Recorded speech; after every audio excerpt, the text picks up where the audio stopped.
Kona is a beautiful Malamute mix that we got out of the shelter. He had been abused by gang members. They were cutting his ears off. It's a new gang initiation, which I think is horrid. Stabbed him in the eye. I didn't sleep that entire night. I was just sick to my stomach. We just started rehabilitating him, and he was an amazing spirit. He got adopted by the most beautiful, loving family down the street, so I get to visit. He's just got a beautiful gait, a beautiful spirit, even after being through all of those things that happened to him. You have a photo here of something that is very tragic. This is a German Shepherd, and he's being skinned alive, starting with his paw. When I was very young, I used to bring dying rats and birds in like my Sunday dress and bring them to my dad and go, "Dad, it's dying, what can we do? We need to help this animal." And he would be horrified, and he would just say, "You're one strange angel."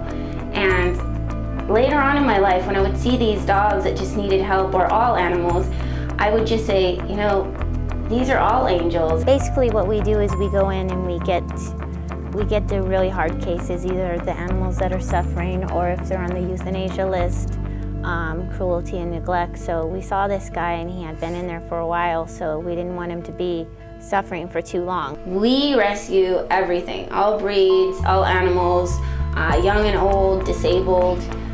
We concentrate on the euthanasia list. We concentrate on the ones that are overlooked. He was chained to a taco truck, and he only had rotten chicken with bugs in it, and it was really, you couldn't tell if the dog had eyes. He was just filthy, matted, full of rocks, toilet paper, gum, anything you could think of. Knocked on people's doors and they said, "Oh, this person moved," or, you know, "We just been feeding it." And I was in shock, so I just unhooked him, walked off with him, and my friend Teresa Dern and I, we went home and we were like cutting it all out so at least he'd be comfortable for the night. We dropped him off at grooming, and when we came to pick him up, he was like this silver cockapoo. He went from like Bob Marley to Princess Diana overnight. We thought they made a mistake. We said, "No, that's not the dog." And then I looked into his eyes and I said, "Oh my God, that is him."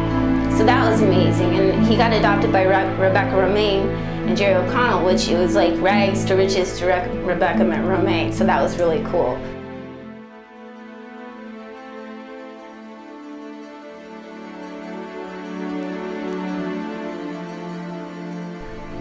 It is important to rescue from a rescue or a shelter, because right now we have a major overpopulation. It's been happening, you know, for years and years and years. Pet stores, I don't care what they tell you, they are buying from puppy mills and they're selling misery. So every time you think you're saving a little dog in a cage that looks sad, you are still contributing to that store, making money, so they buy more puppy mill dogs. The puppy mill moms and dads, they live in wire cages, no vet care, no companionship. They run in circles in one small cage. It's awful. You have to rescue. I mean, you really do. It's so important to rescue from a rescue or a shelter. Adopt, don't shop. That is huge. It's big. It's a big thing.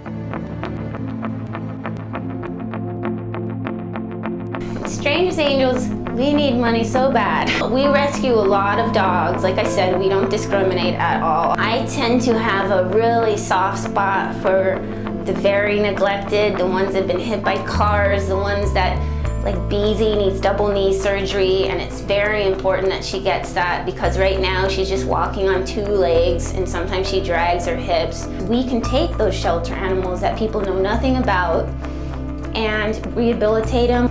We really need funding for all of those medical bills. It's never ending. It goes up and down, but it's worth it. And to me, to see these dogs and these cats get into homes and to have gone through all that and still get a loving home is just, it's worth it to me.